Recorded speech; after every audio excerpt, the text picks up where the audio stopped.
जय श्री राम दोस्तों, हमारे चैनल मिस वैष्णव पर आपका हार्दिक स्वागत है। सभी देवताओं को प्रणाम कर मैं बृहस्पतिवार की कथा आरंभ करती हूँ। एक राजा था जिसके घर में अन्न धन की कोई कमी नहीं थी, परंतु उसकी स्त्री बहुत ही कृपण थी। वह किसी भिक्षार्थी को कुछ भी नहीं दिया करती थी। सारे दिन घर के कामकाज में ही लगी रहती थी। एक समय साधु महाराज बृहस्पतिवार के दिन उसके द्वार पर आए और भिक्षा की याचना की। स्त्री उस समय घर का आंगन लीप रही थी। इस कारण साधु महाराज से कहने लगी कि महाराज, इस समय तो मैं लीप रही हूँ, आपको कुछ नहीं दे सकती, फिर किसी समय में आना। साधु महात्मा खाली हाथ चले गए। कुछ दिन पश्चात वह साधु महात्मा आए और उसी तरह से भिक्षा मांगी। रानी उस समय लड़के को खाना खिला रही थी। कहने लगी कि हे महाराज, क्या करूं, अभी समय नहीं है, इसलिए आपको कुछ नहीं दे सकती। तीसरी बार महात्मा आए तो उसी तरह उनको टालना चाहा, परंतु महात्मा, यदि तुम्हारे पास हमेशा ही समय हो तो मुझको भिक्षा दोगी ना? रानी कहने लगी कि हाँ महाराज, यदि ऐसा हो जाए तो बहुत ही कृपा होगी। साधु महात्मा कहने लगे कि अच्छा, मैं तुमको एक उपाय बतलाता हूँ। बृहस्पतिवार को दिन चढ़ने पर उठो और सारे घर में झाड़ू आदि लगाकर कूड़ा एक तरफ इकट्ठा करके रख दो। घर में चौका मत लगाओ। फिर स्नान आदि करके घर वालों को कह दो कि वह हजामत आदि अवश्य बनवाए। रसोई बनाकर चूल्हे के पीछे रखो, सामने कभी ना रखो। सायकाल को बहुत अंधेरा होने के पश्चात दीपक जलाया करो तथा बृहस्पतिवार को पीले वस्त्र कभी मत धारण करो, न ही पीले रंग की चीजों का भोजन करो। यदि ऐसा करोगी तो तुमको घर में कोई भी काम नहीं करना पड़ेगा। रानी ने ऐसा ही किया। बृहस्पतिवार को खूब दिन चढ़ने पर उठी, झाड़ू आदि लगाकर कूड़े को घर के एक तरफ इकट्ठा कर दिया। पुरुषों ने भी हजामत आदि बनवाई। भोजन बनाने के पश्चात चूल्हे के पीछे रख दिया। उसके पश्चात वह सब बृहस्पतिवारों को ऐसा ही करती रही। अब कुछ काल के बाद ही उसके घर में खाने तक को दाना ना रहा और भोजन के लिए दोनों समय तरसने लगे। राजा रानी से कहने लगा कि रानी, तुम यहाँ पर रहो, मैं दूसरे देश को जाऊं, क्योंकि यहाँ पर मुझे सभी लोग जानते हैं, इसलिए मैं कोई कार्य भी नहीं कर सकता। देश चोरी परदेश भीख बराबर है। ऐसा कहकर राजा परदेश चला गया। वहां जंगल में जाता और लकड़ी काट कर लाता और शहर में बेचता। इस प्रकार जीवन व्यतीत करने लगा। इधर राजा के घर रानी व दासी दोनों दुखी रहने लगी। किसी दिन भोजन मिलता और किसी दिन पानी पीकर रह जाती। एक बार रानी और दासी 7 दिन तक बिना भोजन के रह गई और रानी ने अपनी दासी से कहा, हे दासी, यहाँ पास के नगर में मेरी बहन रहती है, वह बड़ी धनवान है। इस कारण तू उसके पास जा और वहाँ से 5 सेर भेजर ले आ, जिससे कुछ समय के लिए गुजारा हो जाएगा। इस प्रकार रानी की आज्ञा मानकर दासी उसकी बहन के पास गई। रानी की बहन पूजा कर रही थी, क्योंकि उस रोज बृहस्पतिवार था। जब दासी ने रानी की बहन को देखा तो वह बोली, हे रानी, मुझे तुम्हारी बहन ने भेजा है, मेरे लिए 5 सेर भेजर दे दो। इस प्रकार दासी कई बार कहती रही, परंतु रानी ने कुछ उत्तर न दिया, क्योंकि वह उस समय बृहस्पतिवार के व्रत की कथा सुन रही थी। इस प्रकार जब दासी को किसी प्रकार का उत्तर न मिला तो वह बहुत दुखी हुई और क्रोध भी आया।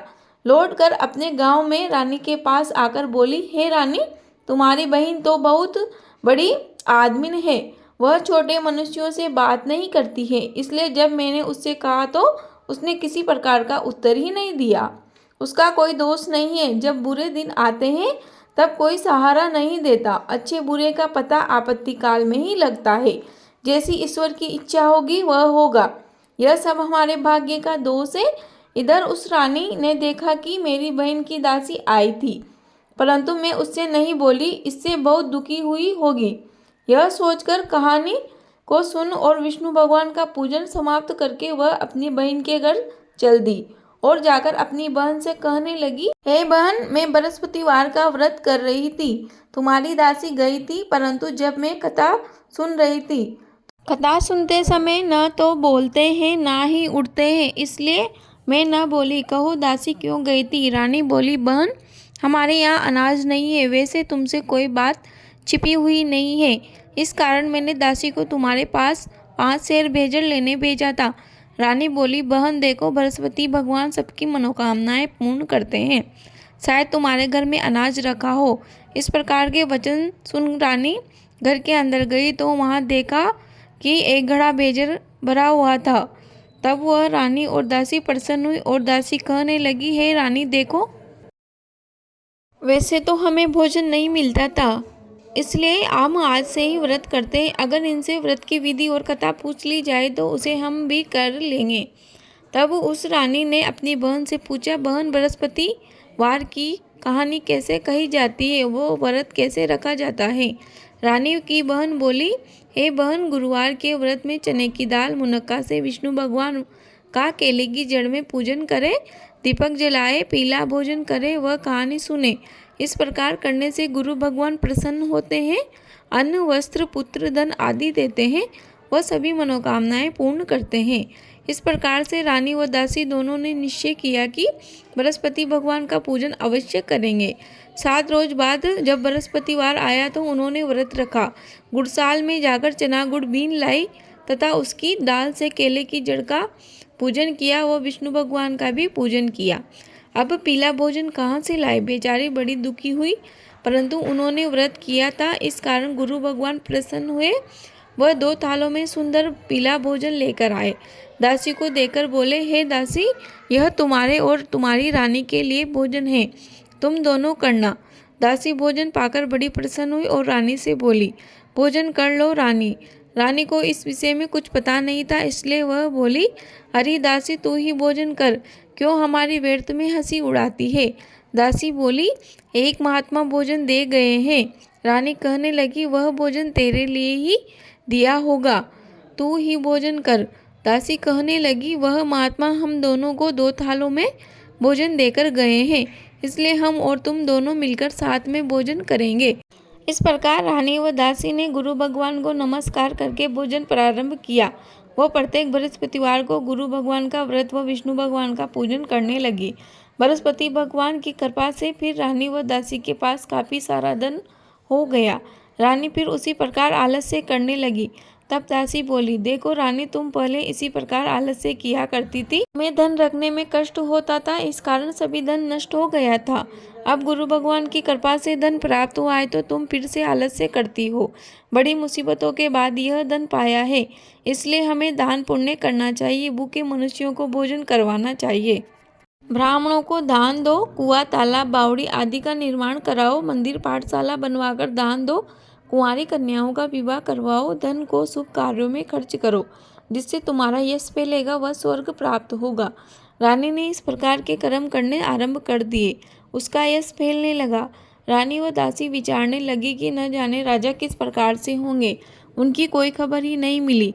गुरु भगवान से उन्होंने प्रार्थना की, तब भगवान ने रात्रि में राजा को स्वप्न में कहा, हे राजा, उठ, तेरी रानी तुझे याद कर रही है, अपने देश को जा। राजा प्रातःकाल उठा और विचार करने लगा, स्त्री जाति खाने व पहनने की संगिनी होती है, पर भगवान की आज्ञा मानकर वह अपने नगर के लिए चलने को तैयार हो गया। इससे पहले जब राजा परदेश चला गया था तो प्रतिदिन वह जंगल से लकड़ी बीन कर लाता था और उसे शहर में बेचता था, और उससे जो पैसा मिलता उससे वह भोजन करता था। इस प्रकार वह बड़ा कठिन जीवन व्यतीत कर रहा था। एक दिन राजा बड़ा दुखी होकर पुरानी बातों को याद करके रोने लगा। तब उस जंगल में से बृहस्पति देव एक साधु के रूप में धारण करके आ गए और राजा के पास आकर बोले, हे लकड़हारे, तुम इस जंगल में किस चिंता में बैठे हो, मुझे बतलाओ। यह सुनकर राजा नेत्रों में आंसू भर लाया और बोला, हे प्रभु, आप सब कुछ जानने वाले हो। इतना कर साधु को अपनी संपूर्ण कहानी बता दी। महात्मा दयालु होते हैं, उससे बोले, हे राजा, तुम्हारी स्त्री ने बृहस्पति देव का अपमान किया था, जिसके कारण तुम्हारी यह दशा हुई है। अब किसी प्रकार की चिंता मत करो, भगवान तुम्हें पहले से भी अधिक धनवान बना देंगे। तुम्हारी स्त्री ने बृहस्पतिवार का व्रत आरंभ कर दिया है और तुम भी मेरा कहना मानकर बृहस्पतिवार का व्रत करके चने की दाल गुड़ जल को लोटे में डालकर केले का पूजन करो, फिर कथा कहो और सुनो, भगवान तेरी सब मनोकामनाओं को पूर्ण करेंगे। साधु को प्रसन्न देख राजा बोला, हे प्रभु, मुझे लकड़ी बेचकर इतना पैसा नहीं मिलता जिससे भोजन करने के पश्चात कुछ बचा सकूं।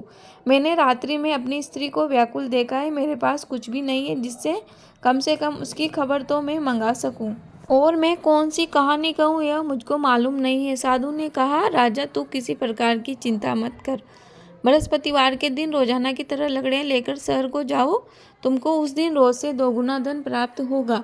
जिससे तुम बलि प्रकार भोजन कर लोगे और बृहस्पति देव की पूजा का सामान भी आ जाएगा। इतना कह साधु देवता वहाँ से लोप हो गए। धीरे धीरे समय व्यतीत होने पर बृहस्पतिवार का दिन आया। राजा जंगल से लकड़ी काटकर शहर बेचने गया। उसे उस दिन और दिन से अधिक पैसा मिला। राजा ने चना गुड़ आदि लाकर बृहस्पतिवार का व्रत किया। उस दिन से उसकी सब कठिनाइयां दूर होने लगी।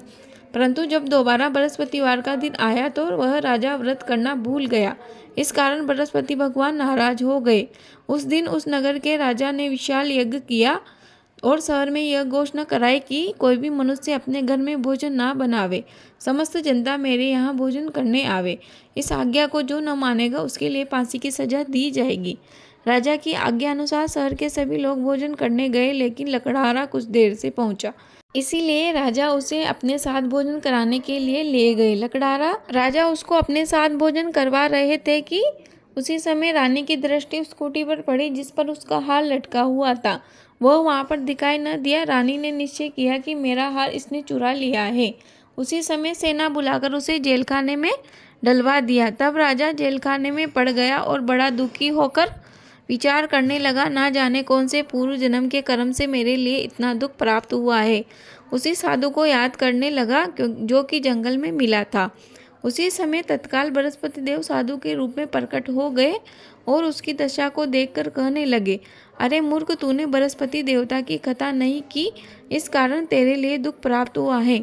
अब चिंता मत कर, बृहस्पतिवार के दिन जेलखाने के दरवाजे पर 4 पैसे पड़े मिलेंगे, उससे तू बृहस्पतिवार का पूजन करना।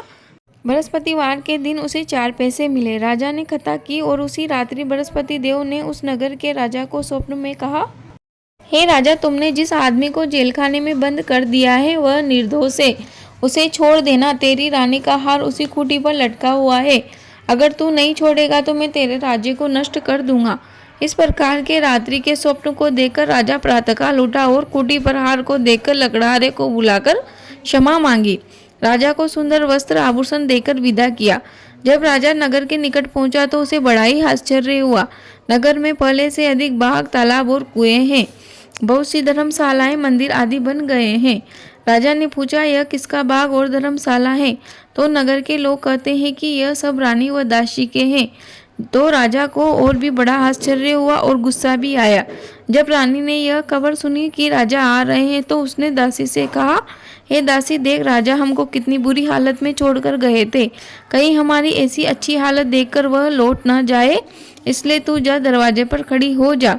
आज्ञा अनुसार दासी दरवाजे पर खड़ी हो गई और राजा आए तब उन्हें साथ में अंदर ले आए। तब राजा ने क्रोध करके अपनी तलवार निकाली और पूछने लगे कि यह धन तुम्हें कैसे प्राप्त हुआ है?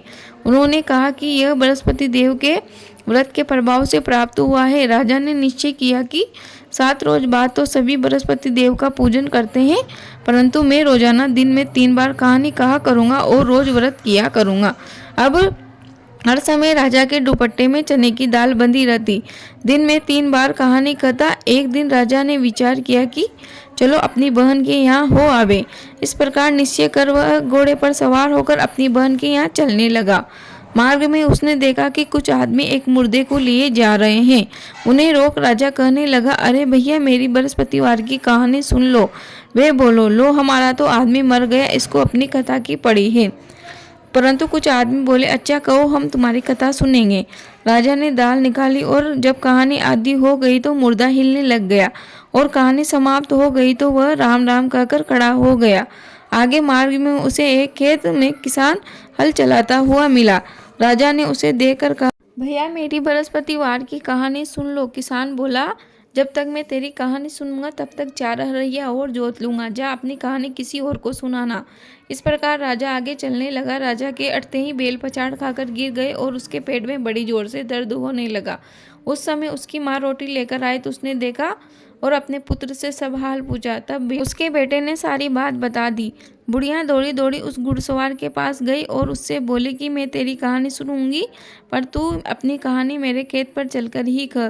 राजा ने बुढ़िया के खेत पर कहानी कही, जिससे वह बैल उठ खड़े हुए और किसान के पेट का दर्द भी बंद हो गया।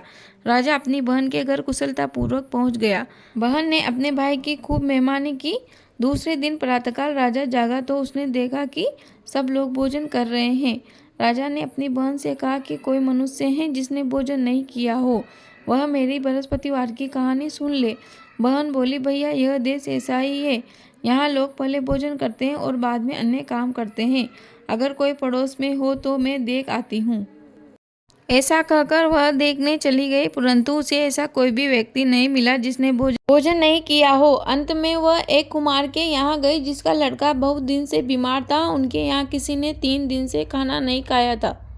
कुम्हार ने राजा की कहानी सुनने के लिए हाँ कर दी। राजा ने कुम्हार के घर जाकर कहानी कही, जिसको सुनकर उसका लड़का ठीक हो गया। अब राजा की सभी जगह प्रशंसा होने लगी।